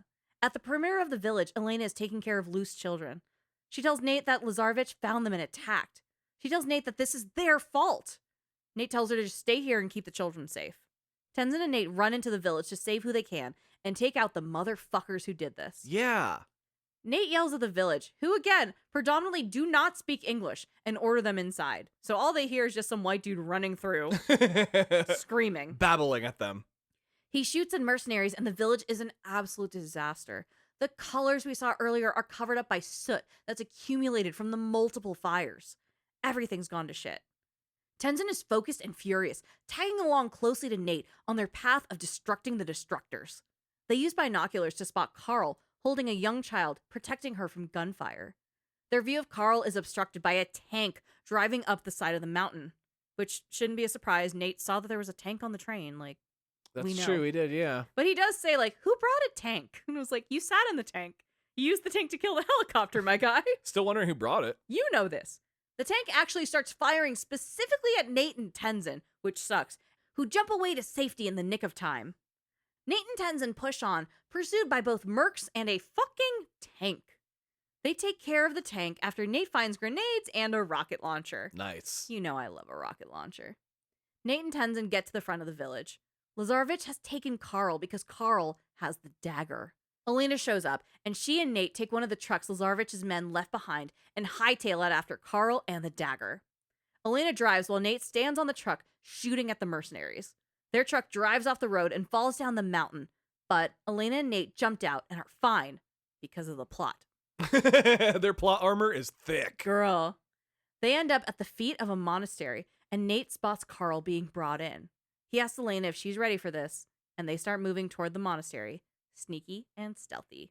So much stealth. The first NPC Nate meets in this section is voiced by Yuri Lowenthal. Really? Spider-Man himself. Yeah, at this time, it is 2009. He's doing some smaller stuff. He's not exactly always Spider-Man. I think he actually started being Spider-Man at least around this era. He's been Spider-Man for so fucking long. But that was in a pinball machine game. Yeah, and it's funny. He's done a lot of NPC voices for Naughty Dog. There is a compilation of finding Yuri Lowenthal in The Last of Us. Oh, really? Yeah, I've seen. That's pretty funny. You know my algorithm's fucked up from doing the show. So I just get fed crazy Easter eggs all the time. Insanity, right? But it's one of those things where once you hear his voice and after spending 100 hours with him as Spider-Man, you're like, that's obviously Yuri Lowenthal. Yeah. Very distinct, but he's a fantastic performer. But then you can't unhear it after that. Yeah, and then you're like, well, I know who that man is. Elena and Nate work their way through the monastery campus, taking out more soldiers as they move forward and close in on Carl and Lazarevich. The mercenaries are incredibly well armed for long-range weaponry, and there are snipers everywhere. Elena and Nate shoot their way up to the line to get to Carl. They scale the monastery into a massive temple that opens up into a huge compound. And then they see Lazarevich moving through and having Carl kept in one of the rooms. There is an obscene amount of armed assholes throughout this. Elena and Nate fight their way up to Carl's room. Carl's on the ground and he's been wounded. He looks at Nate and says, "You were right. Everything you touch turns to shit." Nate tells him that they're going to get him out of here. But Carl protests and asks Nate if he found his expedition. Nate says, "Yes, I found them." Carl asks Nate if he understands why he did what he had to do. Nate says, "Yes, I fucking hate Nazis." And Carl says, if those Nazis had found the stone, it would have changed the course of history. Carl coughs a bit and then tells Nate and Elena that he took the dagger and he's gone to the tower and you have to stop him. The monastery hides the secret path to Shambhala. Get the dagger back, find the secret path, and destroy the stone before he gets his hands on it. Carl holds Nate's hands and tells him, "You have to believe," before Carl's heart stops beating. Oh, damn. Elena stands and asks Nate if all this stuff is really true, and he replies, "I don't know, but he believed it, and that's enough for me." And there's a bunch of dead Nazis, so let's go with it. Yeah, also there's Yetis. Yeah. There's fucking Yetis, Elena. I'm gonna go with what you say. They take Carl's dying words to heart and move forward, ready to get the dagger back. Elena makes a plot decision to go off on her own so Nate can explore solo. Nate comes around a corner to hear waves of gunfire, only to see Lazarevich's men being terrorized by more of the Yeti monsters.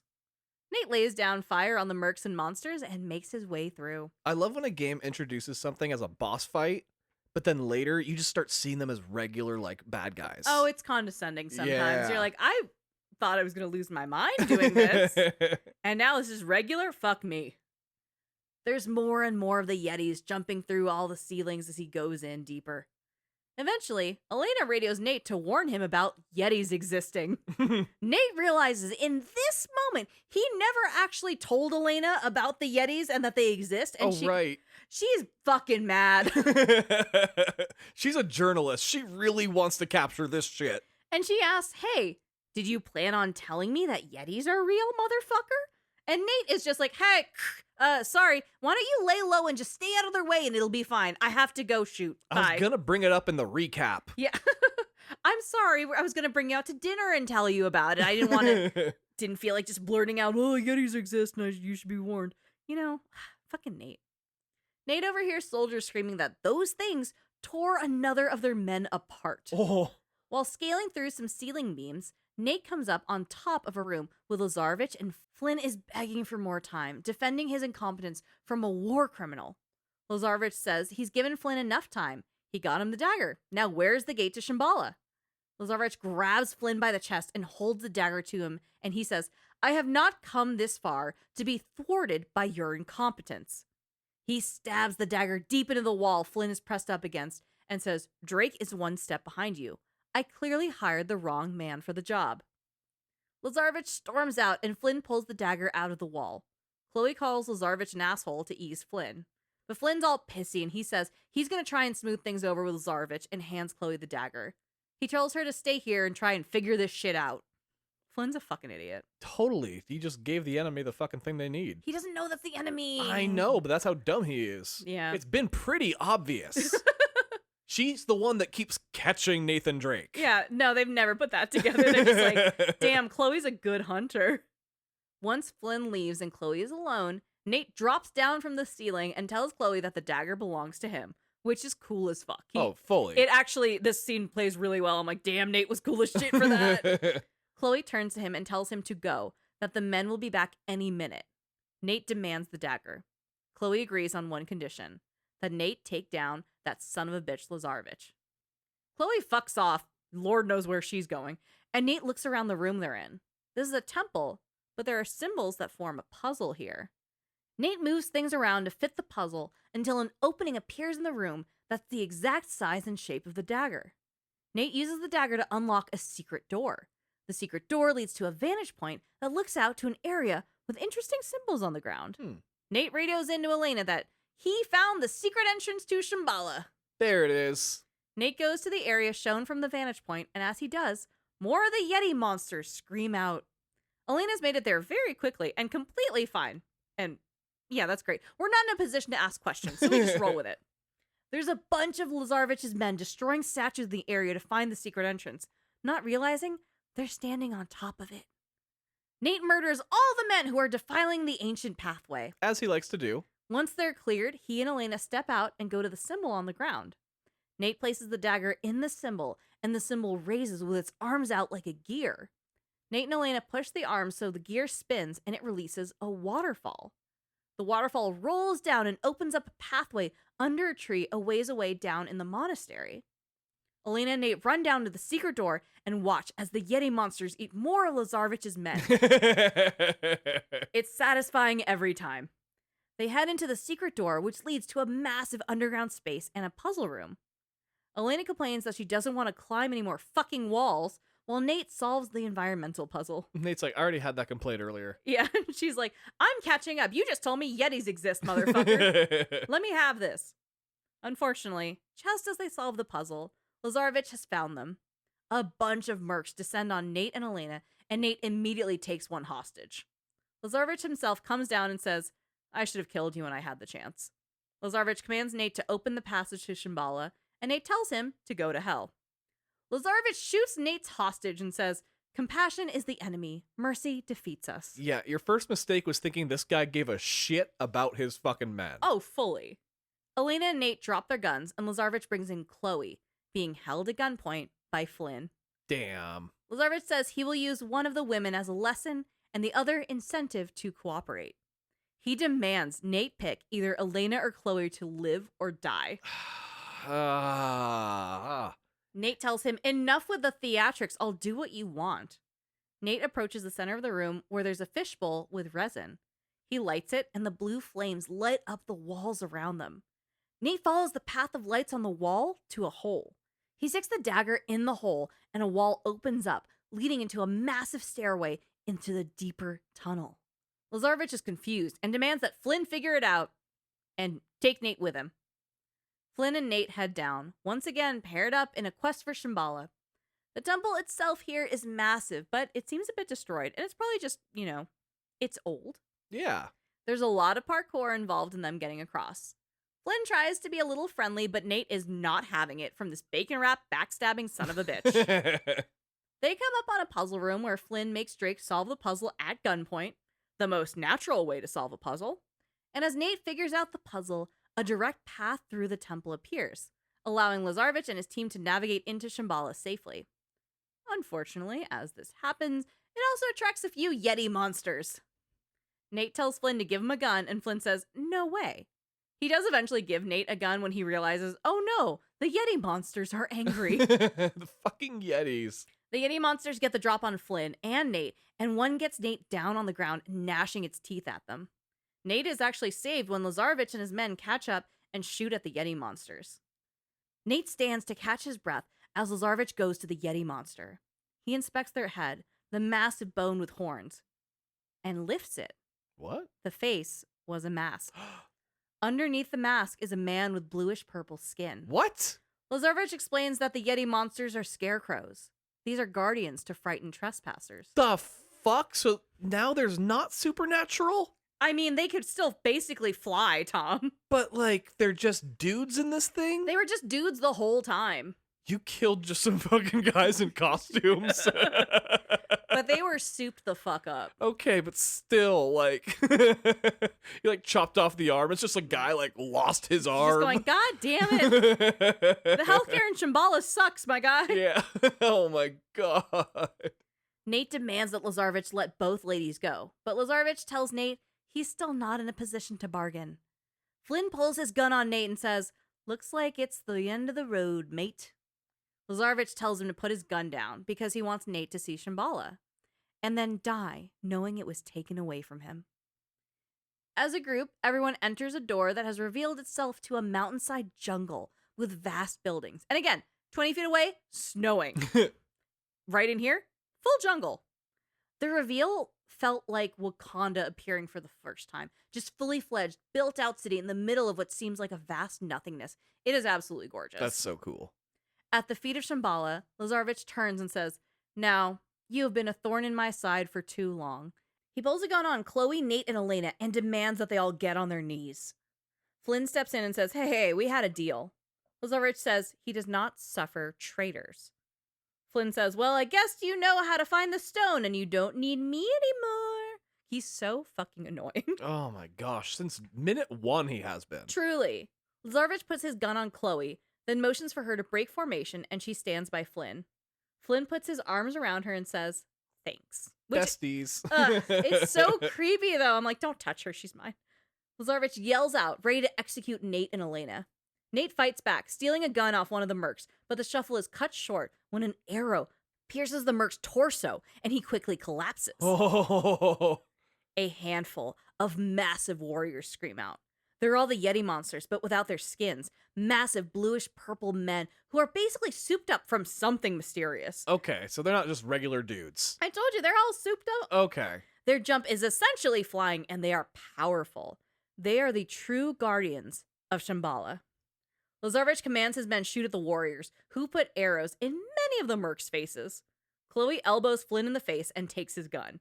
I love her. The fucking Na'vi show up from fucking Avatar. But they're ripped. They make the Na'vi look like they skipped leg and arm day. These dudes are fucking... They look like Kratos. Oh, that's amazing. Chloe takes Nate and Elena, and they all start running deep into Shambhala. The group run, dodging arrows from warriors and bullets from Lazarevich. They end up on a section of bridge, and one of Lazarevich's men aims a rocket launcher at them. A warrior attacks the man, and the rocket launches funky, taking out the structure of the bridge. Now the bridge they're on collapses into the jungle, and the group go flying. Oh, that's great.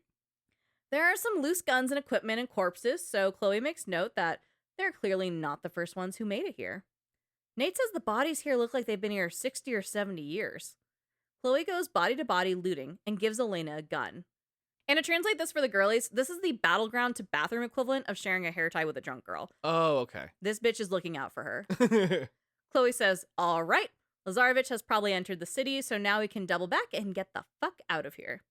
Nate tells her, no, we have to go get the Chintamani stone. You can't let an evil warlord get this. Chloe's annoyed, but agrees to go for the stone. There are some of the Shambhala warriors out who do not like these people running through their city shooting at things, but this team is small and stealthy. They go into the city, into temples, into paths, and see a bit of that resin baked into the walls. When Nate shoots at the resin, it explodes in a blue flame. The flame makes its way to a secret path. It's so fucking fun. This discovery method is repeated until they come upon a larger temple. One Nate figures, stone's probably in that. He also figures, this place is probably haunted. So, probably haunted. I don't know, grains of salt here is all I'm saying. Moving toward it, some of Lazarevich's men have caught up, so there's more firefight as you defend two of your exes, who both probably resent you for getting them into this bullshit. Fully they do. They navigate deep into the city past mercs and monsters to the center temple. It's heavily guarded by warriors. This temple is a dark, holy place with blue resin flames throughout. Nate and the girlies ascend to the top of the temple, and they find a massive blue orb growing in the middle of a tree. It's wider than the tree itself, with the tree's roots loosely holding together to keep the stone in the center. Chloe can't believe they beat Lazarevich here. The group is stunned, but then Nate says, wait, something's not right. This isn't a sapphire. Marco Polo was wrong. This is amber. It's fossilized tree sap. There's no stone, it's the sap, and this must be the tree of life. That dumbass picked the wrong fucking thing. Chloe clarifies the sap from this tree, and Nate, dramatic as all hell, says, no, that tree. Nate points down to a massive tree taking up probably a full city block with its roots. Oh. Elena kills the mood by pointing out that Lazarevich is very close and they have to leave.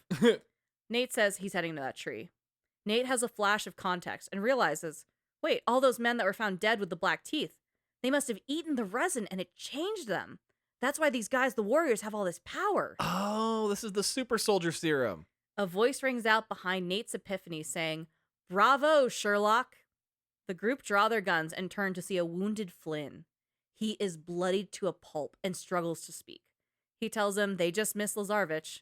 Elena goes to Flynn saying, wait, we can help you. You'll be okay. Flynn smugly says, sorry, love. This isn't a movie. You're not the plucky girl who reforms the villain and saves the day. It's just not done like that. Flynn holds up a grenade saying, parting gift from Lazarevich. Pity he took the pin. Flynn drops the grenade and it goes off, knocking everyone back. Jesus. Elena, who tried to help Flynn, was the closest, so Nate jumps up and runs over to her with Chloe close behind. Elena coughs and is in shock. She can barely speak or move. Nate and Chloe lift her up while Elena tells them to go stop Lazarevich.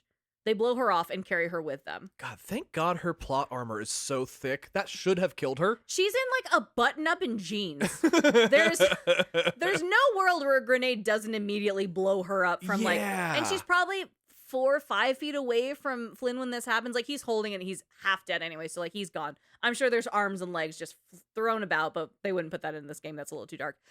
Elena should be dead. But her karma shield sure as shit is strong. 1,000%. They head down to the tree and Chloe offers to carry Elena through while Nate goes on ahead to cover them, which is very convenient for the gameplay. They take a beat and rest, Elena in tears as she breathes through her pain. Nate tells her to keep breathing and tell Chloe to go back towards the gate. He's going in to finish this. Nate goes into the depths of the tree where he sees Lazarevich kneel at a small lake of the tree sap and drink a handful. Lazarevich stands and yells a guttural scream.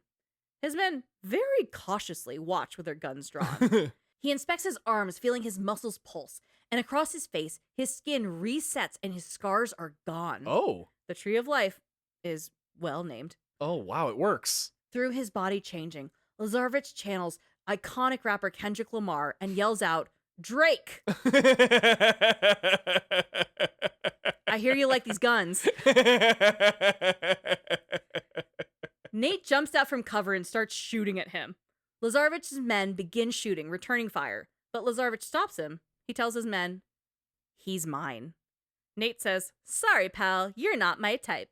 Which is I'm going to say that's a big statement because there have been 2 named women in this entire game and Nate's managed to hook up with both of them. That's true. He's a little slutty, and that's okay. I'm not saying that to shame, but like, he gets around. The passport is an indicator of how much he likes to bounce around. Like, let's be so fucking for real. Nate shoots the lake of amber, and it bursts into a big blue flame, knocking everyone back and out. The lake rages with crackling fire, and, satisfied, Nate overlooks his handiwork.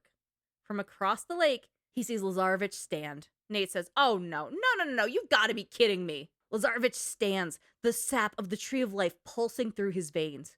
He laughs and pulls out his sawed-off shotgun, pointing it at Nate.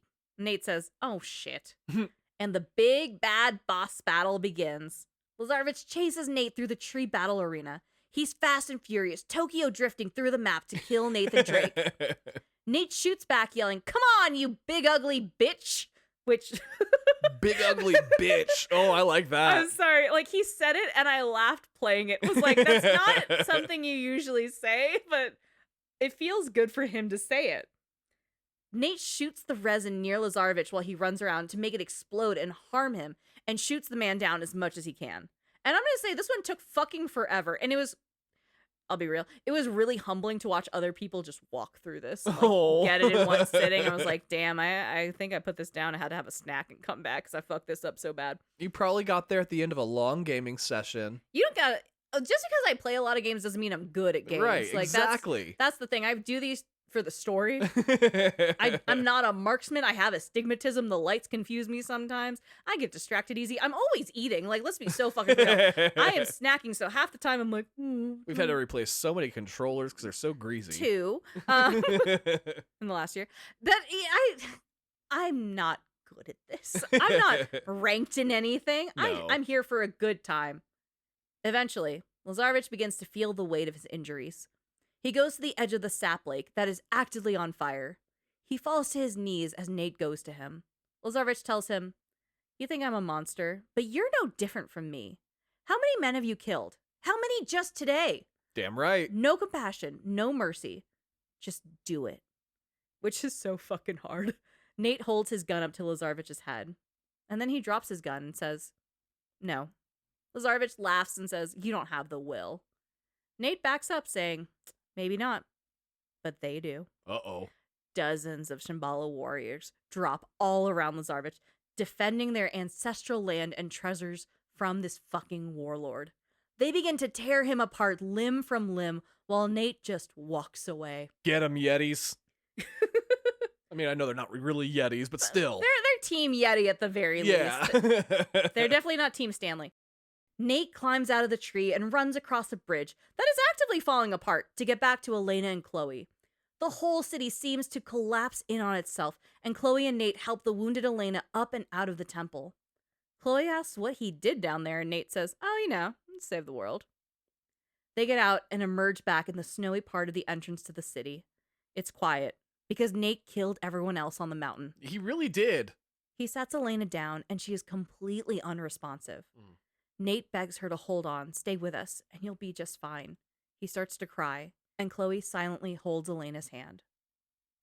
Sometime later, Nate is back in the Tibetan village. Tenzin is praying nearby. Nate prays with him for a bit, thanking him in Tibetan, because hey, he's learning! Yeah. Chloe goes to Nate and says, "So, it's been a long, strange trip, hasn't it?" Nate tells her, you should play the hero more often, foreshadowing 2017's Uncharted: The Lost Legacy, where she's the protagonist. Oh, she is? Really? Yeah, which is so sick. Oh, that's fun. Chloe says, "Nah." Denying 2017's Uncharted: The Lost Legacy. Well, you have to deny the call of action first. That's true. Chloe asks him, "Tell me, Nate, do you love her?" Wow. I think it's pretty obvious. But also the absolute jump from like, it's been a crazy week. Are you in love with that blonde girl? Nate thinks about this and then just starts apologizing to Chloe, Yeah, you need to. which is not a no to that question. It's definitely a yes to that question, definitely honestly. Do you love her? I'm so sorry. Yeah. That's exactly how it plays out. Chloe tells him, no, it's totally fine. Just do yourself a favor, cowboy. Fucking tell her. Behind them, Elena is steadily walking down some stairs with the help of Sully. Chloe leaves, telling Nate, it's my turn to walk away. But admit it, you're gonna miss this ass. And she like fully tightens the pussy while she walks by. We all know how to like walk with your ass looking good. She does it here, and she's not wrong. She does her Kegels. There you go. Nate does a bit of a gratuitous look at that dumper, but then he does turn to Elena. You know what, though? John Garvin would be really angry about this because apparently we're not allowed to look at butts. Sorry, John Garvin being the creator of Days Gone. The man who famously said that gamers can't handle a straight man looking at his date's ass. Oh, he blamed woke reviewers on that one. Yeah. That's an insane rabbit hole I do not want to touch. Uncharted 2 has done it twice, and it's been absolutely fine and was a mega hit. It was a good ass, and it was kind of funny both times. It works. Come on. Nate goes to Elena and teases her, saying, look who's not supposed to be out of bed. And Sully says, yeah, she's a lousy patient and she's stubborn. And Elena says, I'm not stubborn, I'm just restless. Sully confirms, okay, so for real, there's no giant sapphire, you're completely sure? And Nate says, yes, for the last time, I'm sure. It's fucking tree sap. It was a metaphor. He looked at a big blue thing and said, yeah, it's probably a sapphire. Sully drags his cigar and says, buddy, metaphors don't pay the bills. Forgot Sully was in this. Yeah. He's been gone for so long. Well, there's local cigar shops that he was trying to check out. He saw them on Yelp. Sully does kind of look around and goes, wait, can you tell me which way Chloe went? Nate points it out and he goes trotting off after her. You're not gonna get it, dude. As he does, Nate calls him a dirty old man. He is. In the fun way, though.